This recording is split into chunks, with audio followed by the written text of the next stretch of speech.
اهلا اهلا يا اصحابي، وحشتوني. تعالوا كده نفتح السكتش وناخد الريفرنس ده كده ونشتغله بخامة جديدة ونشوف بقى هنعمل فيه ايه. فاول حاجة خالص انا عايزة اوريكم كده حاجة، بس حاولوا بقى تاخدوا الستبس كده معايا. ولما بدأت اكتشفت ان في حد جميل جايب لي قهوة معاه، بس ما عرفش اصورها فجبت لكم الصورة دي. يلا ما علينا.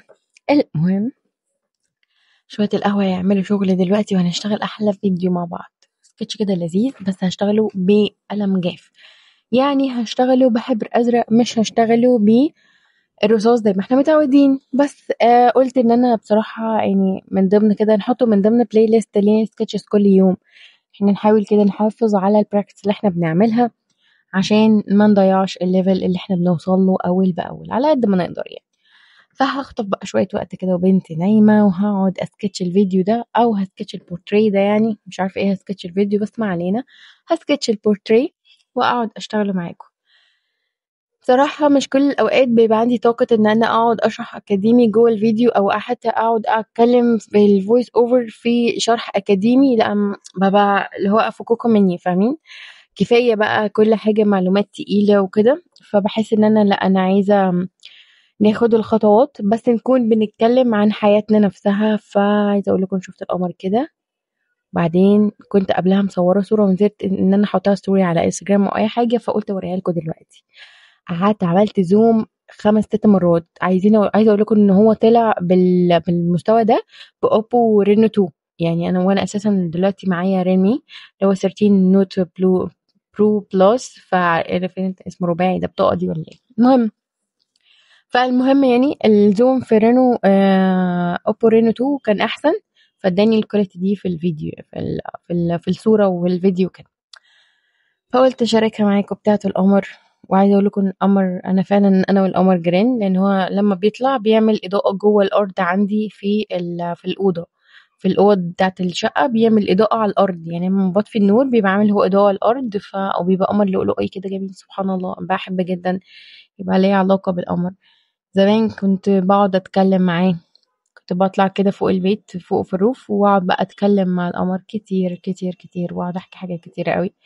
بس باحس إن أنا باتكلم أصلا مع ربنا مش مع القمر كقمر، يعني زي ما بتكلم مع البحر. وبيبقى أصلا أنت بتشوف حاجة من قدرة ربنا في البحر فبتبدأ تتكلم معاه. وده اللي أنا عايزة أقوله لكم النهاردة، إن تأملك أو إن التأمل والوحدة جزء لا يتجزأ من حياة أي فنان، وجزء لا يتجزأ من تكوينه كشخص واعي، كشخص عنده ثقافة فنية، كشخص مؤمن بالله وبوجوده وبقدراته، ومتأمل في الحياة حواليه بكل مشتقاتها بقى. يعني متأمل في الأشخاص، متأمل في الأحداث، متأمل في المخلوقات والحاجات اللي ربنا خلقها. التأمل والعزلة دي بيخلوك تعيد صياغة حاجات كتير قوي جواك، شوية عمق بقى. المفروض هنا يكون في موسيقى دراماتيكية كده شوية. فالتأمل والعزلة بيخلقوا من الفنان شخص مختلف، لأنه بيكون أكثر عمق وبيبدأ رؤيته للحياة والأشخاص والمواقف كل حاجة في حياته والفن كمان تكون أقوى، أعمق، فيها دراسة.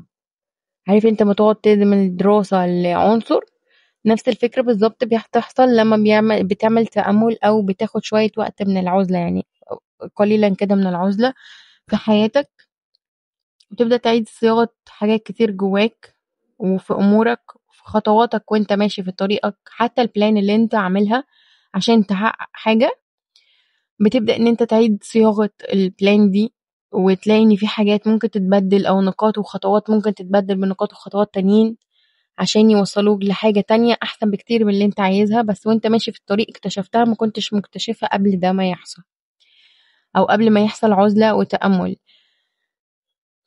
التأمل بيخليك تشوف حاجات كتيرة انت مكنتش شايفها، لأنك بتكتشف إن في قدرات أكبر وأعمق.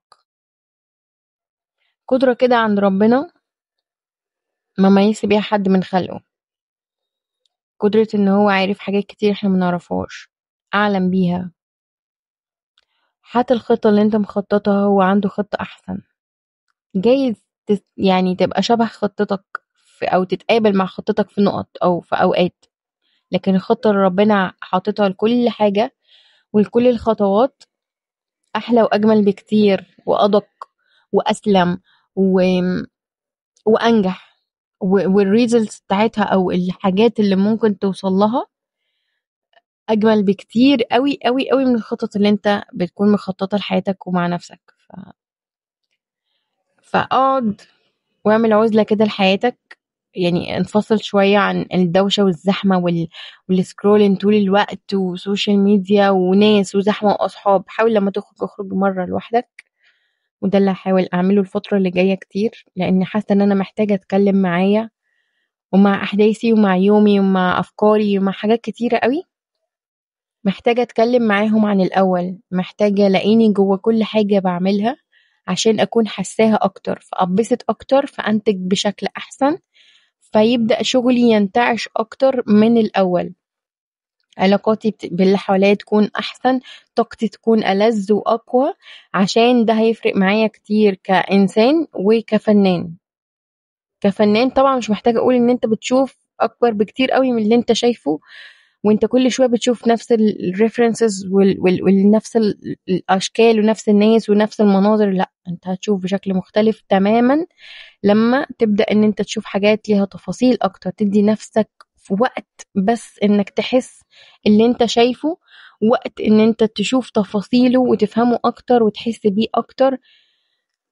احنا مفتقدين ده بجد، يعني انا كإسراء مفتقدة. انا حاسة ان انا كنت زمان باخد وقت ابص على منظر مثلا ولا ماشية على النيل، كنت باخد وقت ابص، كنت بستمتع يا جماعة، كان في متعة، في متعة في الأحداث، متعة في الخطوات، متعة في التمشية، متعة في العصير حتى اللي كنت بشربه وكوباية الشاي والحاجات دي، كان ليهم طعم مختلف عن دلوقتي. بيتهيألي إن أكيد مش طعم السكر والشاي والنيل والحاجات دي هو اللي اختلف، على قد ما أنا اللي بقيت ملهية وسريعة وكله بيجري بيجري بيجري. لا، أنا عايزة شوية عزلة، عايزة اخد شوية وقت اتأمل في احداث كتير وحاجات كتيرة حواليا، اتأمل عناصر واتأمل الطبيعة واتأمل خلق الله، عشان اخلق من نفسي شخص مختلف، وابدأ احس حاجات ناحية الدنيا حواليا، وادي لنفسي طاقة وقوة اكبر بكتير. واعتقد ان دي حاجة كلكم مريتوا بيها، ان انتوا بالتأمل وبتركيزكم في احداث تانية طاقتكم بتتجدد، والدنيا حواليكم بتبقى احسن بكتير قوي قوي قوي من ان احنا ماشيين كده وخلاص، تايهين كده وخلاص، مكان ما الدنيا بتحطنا بنتحط، ومكان ما بتيجي تاخدنا وبتشيلنا تحطنا في مكان تاني، وهكذا ماشية عادي. احنا مستسلمين لكل حاجة بتحصل حوالينا. مش كده الحياة، مش كده. لا، خلي شوية احساس، انا حاسس ايه ناحية اللي انا بعمله، وانا مبسوط بيه ولا لا. احنا محتاجين ناخد وقت نسأل نفسنا السؤال ده، ونحاول ان احنا نختار حاجات تساعدنا ان احنا نحقق ده. يا رب يكون السكتش عجبكم، وما تنسوش تشاركوني سكتشاتكم على انستجرام، هحط لكم اللينك في صندوق الوصف، وما تنسوش تعملوا لايك وسبسكرايب وشير عشان نتناقش في حاجات تانية، واكتبوا لي رأيكم في اللي انا قلته وفي اللي انا حاساه دي وجهة نظري، بس اكتبوا لي رأيكم انتوا بتحسوا كمان نفس الحاجات دي ناحية الفن، ناحية كل حاجة حواليك ولا لا، في التعليقات. اشوفكم على خير يا فنانين، باي باي، يومكم كله فن وسعادة.